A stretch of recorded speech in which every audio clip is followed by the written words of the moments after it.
किसान आंदोलन में एक तरफ जहां किसानों ने परेड निकाली ट्रैक्टरों की, तो वहीं दूसरी तरफ एक बार फिर से इस किसान आंदोलन के बीच सियासी तड़का देखने को मिला। एक तरफ तो अभय चौटाला सिरसा पहुंचे और इस किसान आंदोलन की परेड की अगर बात की जाए तो यहां अपना समर्थन दिया। वहीं दूसरी तरफ अगर बात की जाए कुमारी सैलजा की, तो कुमारी सैलजा ने भी रेवाड़ी में किसानों के बीच पहुंचकर सरकार पर निशाना साधा। इस बीच ओम प्रकाश धनखड़ ने चंडीगढ़ से इन विपक्षी पार्टियों पर जमकर पलटवार किया। हाईवे पर दौड़ते ये ट्रैक्टर देखने से लग रहा है ट्रैक्टर नहीं मानो कोई रेल हो, या यूं कहें कि कोई परेड हो। अब आप कहेंगे कि भला ट्रैक्टर की भी कोई परेड होती है, तो हम कहेंगे कि हाँ बिल्कुल होती है, और सबूत है ये तस्वीरें। अब आप कहेंगे कि भाई परेड तो 26 जनवरी की होती है, तो ये कौन सी परेड है? तो हम आपको बता दें कि ये 26 जनवरी की परेड की ही तैयारी है। फर्क सिर्फ इतना है कि इस परेड में सेना के हथियार और विभिन्न प्रदेशों की झांकियां नहीं हैं, बल्कि इस परेड में किसान हैं, ट्रैक्टर हैं, क्योंकि ये ट्रैक्टर परेड है।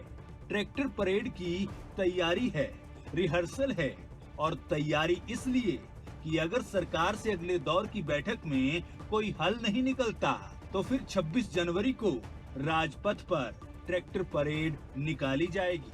और उसी की रिहर्सल किसानों ने हरियाणा के केजीपी केएमपी एक्सप्रेसवे हाईवे पर जोरदार तरीके से की। रिहर्सल किस तरह की रही, ये तस्वीरें देखिए।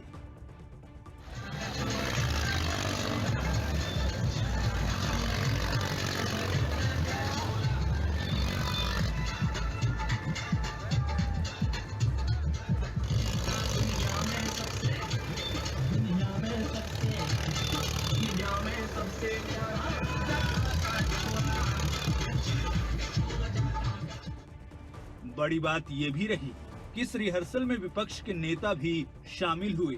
इनेलो नेता अभय चौटाला किसानों को समर्थन देने के लिए भावदीन टोल प्लाजा पहुंचे और ट्रैक्टर का स्टीयरिंग संभाला। इस दौरान उन्होंने कहा कि हम एक एक गांव में जाकर अपने साथियों को साथ लेकर आंदोलन को और मजबूत करेंगे।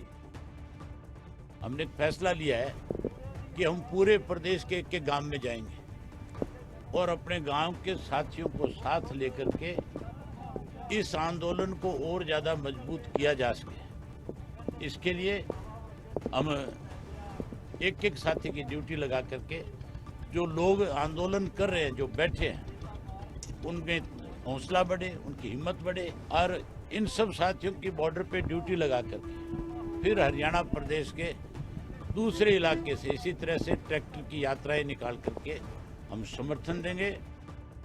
यही नहीं, अभय चौटाला ने यहाँ ये भी कहा कि 26 जनवरी को अगर ट्रैक्टर दिल्ली जाने की बात आएगी, तो उनकी पार्टी का एक एक साथी दिल्ली कूच करेगा। 26 जनवरी को मैं उम्मीद करूंगा कि केंद्र की सरकार मेरे ख्याल इस किसान की ताकत के सामने इनकी बात को स्वीकार करने का काम करे। नहीं करेंगे, अगर 26 को कोई ट्रैक्टर लेकर के दिल्ली जाने की बात आएगी, तो फिर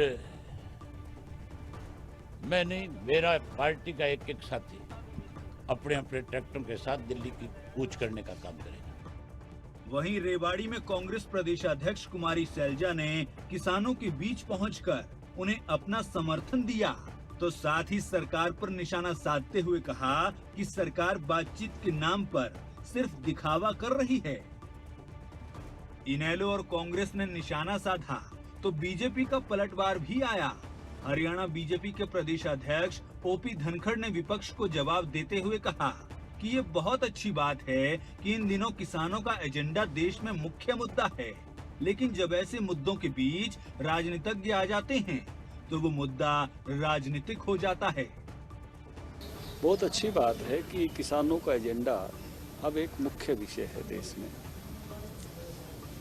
लेकिन इसमें अगर कहीं कठिनाई है, दिक्कत है समाधान में, या कोई बात आती है, तो जो किसी भी चीज़ में जो भी मुद्दे आते हैं, उन मुद्दों का संशोधन वो हमेशा बेहतरी की तरफ ले जाता है। लेकिन जब उसमें कहीं ना कहीं, मैं नहीं कहता पूरा आंदोलन राजनीतिक है, लेकिन जब राजनीतिज्ञ आते हैं तो राजनीतिज्ञ तो जैसे वो अपनी रोटी सेक रहे थे, ऐसे रोटी सेकने आते हैं।